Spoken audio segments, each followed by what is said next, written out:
Jesus died on the cross and Christianity started to spread to today. What about all those people who had never experienced Christianity? Are they all in hell? No. I do not know how God will judge those who've never heard about Christ, because Christ never specifically addressed your excellent question. But he makes 5 points. First point is, God is just. No one's going to get ripped off. American Bar Association, 400,000 members. Largest volunteer organization in the world. When a lawyer, part of the American Bar Association, is in court and a judge is partial, prejudiced, unfair, that lawyer reports that judge to be reprimanded and maybe to be barred from being a judge. Why? Because we have an understanding of justice. Where does that understanding of justice come from? Our own interpretation of what justice is. I disagree. I think that if you say that it's just to be racist, I'm going to look you in the face and say, you're wrong. Racism is unjust because it's denigrating a human being who has been given dignity by God. Therefore, racism is wrong. I don't think it has anything to do with culture. I think there is a law above the moral law in America. You agree or disagree? I disagree. Okay. Then let me ask you something. I don't know. The Nuremberg trials, 1945 to 1949, Nuremberg, Germany.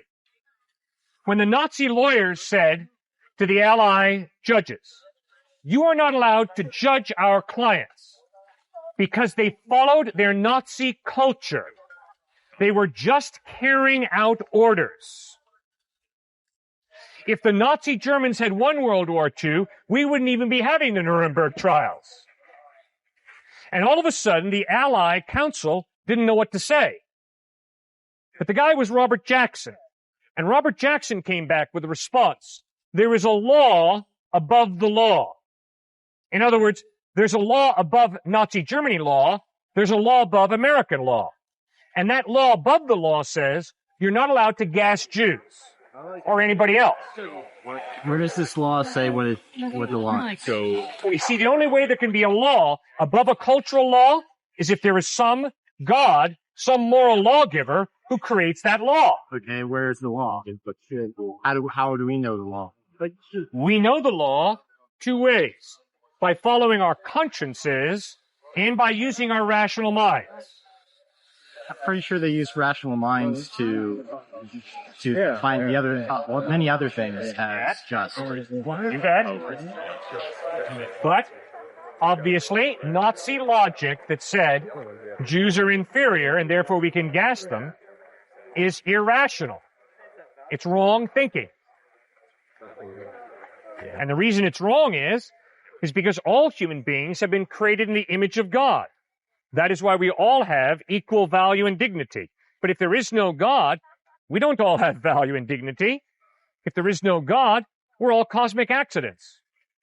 If there is no God, your birth is an accident, your death is an accident, which means the only thing that lies between those 2 accidents is another accident.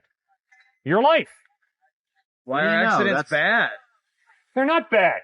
They just happen. Birth is an accident. Life is an accident. It's the sum of a mathematical equation. It's an ultimately inevitable occurrence, but it is an accident. Fine.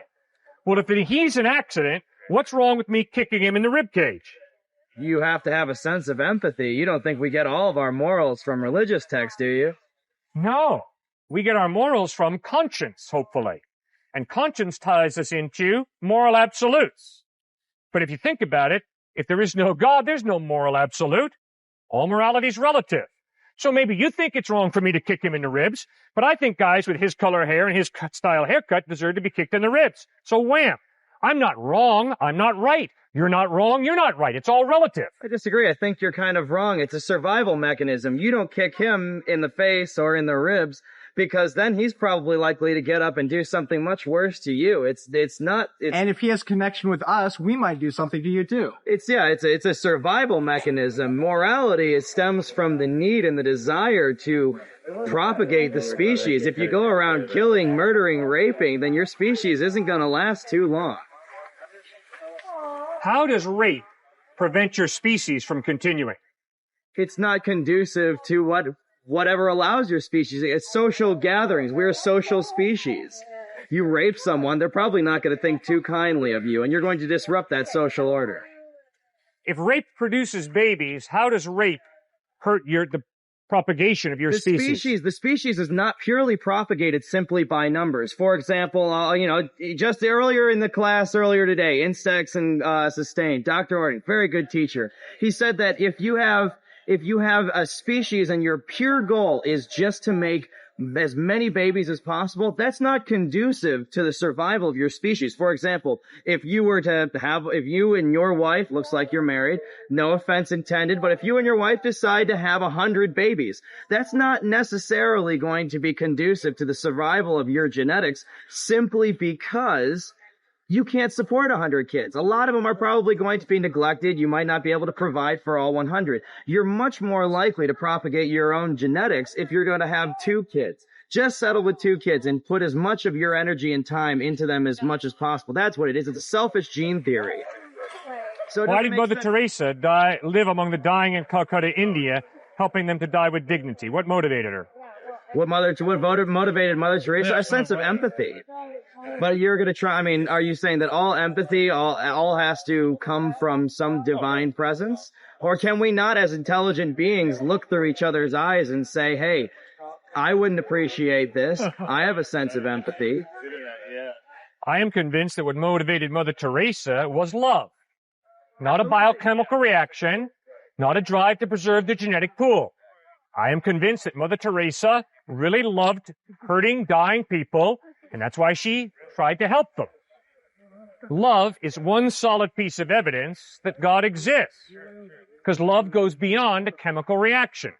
Love goes beyond genetic drive. I don't think it does. No. And not to mention the fact that, love can be any number of other things. We have quantifiable ways to measure what happens to the human brain when love is the characteristic you're describing. Okay, good. There's rationale behind it, is all I'm saying. All right, fine. So if your girlfriend looks you in the face and says, I love you, what is she really saying to you? She has a deep caring respect for me. A deep caring? Who knows? What is deep caring? I thought all of reality was complex biochemical reactions from your worldview. Well, yes, absolutely. All right. So what your an girlfriend advantage really having me in her means life. is you excite me sexually or in some other way, and I have a biological reaction to you. And we know I try to do that as much as possible. All right. Good. So what's the difference between your girlfriend and a plastic Barbie doll? Wow. Different stimulus to activate different parts of the brain. Thank you. But Thank you. Now live that out. That's very well put. You're spot on. it's still the way you're created, the way that you were created, something between the other persons, interacting with them, their stimulus causes different parts of your brain to react. And there can be one subtle difference between her and another person. Yep. That will make you not have that reaction. That's right. You're exactly spot on. If there is no God, all of reality is matter and energy, and all we are is highly biochemical reactions going off in our brains. We call some of them love, we call some of them hate, but they're simply biochemical reactions. There is no such thing as love, which is a free decision to care for someone, even if it hurts me. It's just the name we put to the way Exactly. our brain reacts to the stimulus. That's exactly right. That's exactly right.